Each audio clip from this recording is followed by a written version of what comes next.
అందరికీ నమస్కారం. Welcome to Sreeraj food. నేను మీ సిరి. ఈరోజు మన వీడియోలో చాలా టేస్టీగా, ఈజీగా చేసేలా గోధుమ పిండితో బూరెలు తయారు చేద్దాం. పాకం పట్టే పని లేకుండా ఈజీగా గోధుమ పిండి, బెల్లం ఉంటే చాలు తక్కువ టైంలో చేసి ఇచ్చేయొచ్చు. ఈ వీడియో మీకు నచ్చితే తప్పకుండా like, share and subscribe friends. ఈ బూరెల కోసం ముందుగా ఒక గిన్నెలో 2 కప్పుల గోధుమ పిండి తీసుకొని పక్కన పెట్టుకోవాలి. అలానే గ్యాస్ మీద ఒక గిన్నె పెట్టుకొని ఏ కప్పుతో అయితే గోధుమ పిండి తీసుకున్నామో అదే కప్పుతో 1 కప్పు బెల్లం తురుము కానీ, బెల్లం పొడి కానీ వేసుకొని 2 కప్పుల నీళ్లు పోసుకొని బెల్లాన్ని కరిగించుకోవాలి. బెల్లం అనేది కరిగితే సరిపోతుంది. ఎలాంటి పాకం రావాల్సిన అవసరం లేదు.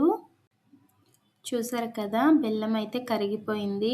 ఈ బెల్లం సిరప్ని ఇప్పుడు మనం ముందు 2 కప్పుల గోధుమ పిండి గిన్నెలో పెట్టుకున్నాం కదా, ఆ పిండిలో వేడిగా ఉన్నప్పుడే వడకట్టి పోసుకోవాలి. ఇలా వడకట్టి పోసామంటే బెల్లంలో ఏమైనా నలకలు, ఇసకున్నా కానీ బయటకు వచ్చేస్తుంది. మనం పోసిన బెల్లం సిరప్లో పిండి అనేది బాగా కలిసేలాగా కలుపుకోవాలి. ఇలా కలుపుతూ ఉన్నామంటే కలుస్తూ కొంచెం గట్టిగా అవుతుంది. అలా అవుతుంది అనుకున్నప్పుడు 1 కప్పు నీళ్లు పక్కన పెట్టుకొని కొంచెం కొంచెంగా పోసుకుంటూ మనకి దోశ పిండి ఎలా అయితే ఉంటుందో అలా అయ్యే వరకు కలుపుకోవాలి. ఇక్కడ నేనైతే గరిటెతో కలుపుదామని ట్రై చేశా కానీ అవ్వలేదన్నమాట. మళ్ళీ విస్కర్తో కలుపుతున్నా. ఉండలేమీ లేకుండా కలుపుకోవాలి.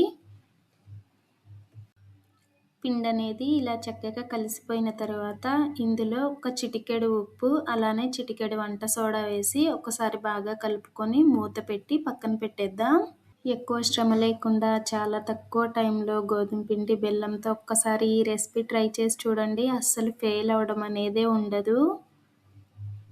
ఇప్పుడు మనం కలిపిన పిండిలో పచ్చి కొబ్బరి 2 స్పూన్లు వేసి చేసామంటే కొబ్బరి బూరెలు తిన్న ఫీలింగ్ ఖచ్చితంగా వస్తుంది. గ్యాస్ మీద కళాయి పెట్టుకొని ఒక 2-3 ఇంచులు సుమారు నూనె పోసుకొని నూనెని బాగా కాగబెట్టాలి.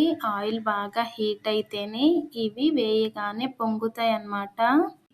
మనం ముందు కలిపి పెట్టుకున్న పిండిని ఒకసారి బాగా కలుపుకొని మన వీడియోలో చూపిస్తున్న విధంగా గుంట గరిటెతో ఇలా పోస్తూ ఉన్నామంటే బూరెలు అనేవి ఈజీగా తయారవుతాయి. ఇవి వేగడానికి కూడా ఎక్కువ టైం ఏమీ పట్టదు. అలానే నూనె అయితే చాలా తక్కువ పీల్చుతాయి. ఇలానే మన వీడియోలో చూపించిన కొలతలతో ఒక్కసారి పిండి తయారు చేసి ఈ రెసిపీ ట్రై చేసి చూడండి.